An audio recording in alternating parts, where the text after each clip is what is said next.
തിരുവനന്തപുരം വർക്കലയിൽ തെരുവ് നായയുടെ ആക്രമണത്തിൽ 5 വയസ്സുകാരിക്ക് ഗുരുതര പരിക്ക്. വെട്ടൂർ സ്വദേശികളായ ഷഹീർ രാമനാഥ ദമ്പതികളുടെ മകൾ കൻസയ്ക്കാണ് കടിയേറ്റത്. കുട്ടിയുടെ മുഖത്തും കാലിനും പരിക്കേറ്റു. ഇന്നലെ രാവിലെ മദ്രസയിൽ നിന്ന് വീട്ടിലേക്ക് വരുന്ന വഴിയായിരുന്നു ആക്രമണം. VP സഫ്വാൻ വിവരങ്ങൾ നൽകും. സഫ്വാൻ, കുഞ്ഞിന്റെ ആരോഗ്യനില എങ്ങനെയുണ്ട്? ഇപ്പോൾ ഗുരുതരമായ പരിക്കാണോ ഉള്ളത്? ദിവ്യ, ഗുരുതരമായി തന്നെ കുട്ടിക്ക് പരിക്കേറ്റിട്ടുണ്ട്. ഇന്നലെയാണ് വർക്കലയിൽ വെച്ച് ഇങ്ങനൊരു സംഭവം ഉണ്ടായിരുന്നത്.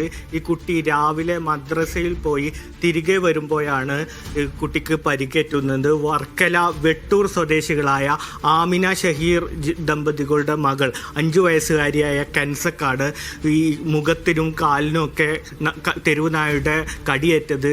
പ്രദേശത്ത് തെരുവുനായുടെ ശല്യവുമായി ബന്ധപ്പെട്ട് നാട്ടുകാരൊക്കെ പരാതി ഉന്നയിച്ചിരുന്നു, അധികൃതരോട് പരാതി ഉന്നയിക്കുന്നു. ഇതിനിടയിലാണ് ഈ ഒരു 5 വയസ്സുകാരിയായ കുട്ടിക്ക് ഇത്തരത്തിൽ കടിയേൽക്കുന്നതും മുഖത്തിനും കാലിനൊക്കെ പരിക്കേറ്റുന്ന ഒരു സാഹചര്യം ഉണ്ടായിരുന്നത്. കുട്ടിയെ ഇന്നലെ തന്നെ വർക്കലയിലെ താലൂക്ക് ആശുപത്രിയിൽ പ്രവേശിപ്പിക്കുകയും ചികിത്സ നൽകുകയും ചെയ്തു. പക്ഷേ ഇപ്പോൾ പുറത്തു വന്ന ദൃശ്യങ്ങളിൽ അടക്കം പരിശോധിക്കുമ്പോൾ കുട്ടിയുടെ മുഖത്തും കാലിനൊക്കെ ആഴത്തിലുള്ള മുറിവുണ്ട്. മുഖത്ത് തെരുവുനായ മാന്തിയതിൻ്റെ പാടുകൾ അടക്കം ഉണ്ട്. ഏതായാലും ഗുരുതരമായ പരിക്കുകൾ തന്നെയാണ് ഉണ്ടായിരുന്നത്. ഏതായാലും ഇപ്പോൾ ചികിത്സയ്ക്ക് ശേഷം വർക്കല താലൂക്ക് ആശുപത്രിയിലെ ചികിത്സയ്ക്ക് ശേഷം കുട്ടിയെ വീട്ടിലേക്ക് മാറ്റിയിട്ടുണ്ട്. ഇന്നലെ രാവിലെയാണ് ഈ വർക്കല വെട്ടൂരിൽ വെച്ച് ഇങ്ങനെ ഒരു ഇങ്ങനെ തെരുവുനായയുടെ ആക്രമണം കുട്ടിക്ക് ഏൽക്കുന്നത്. ദിവ്യ.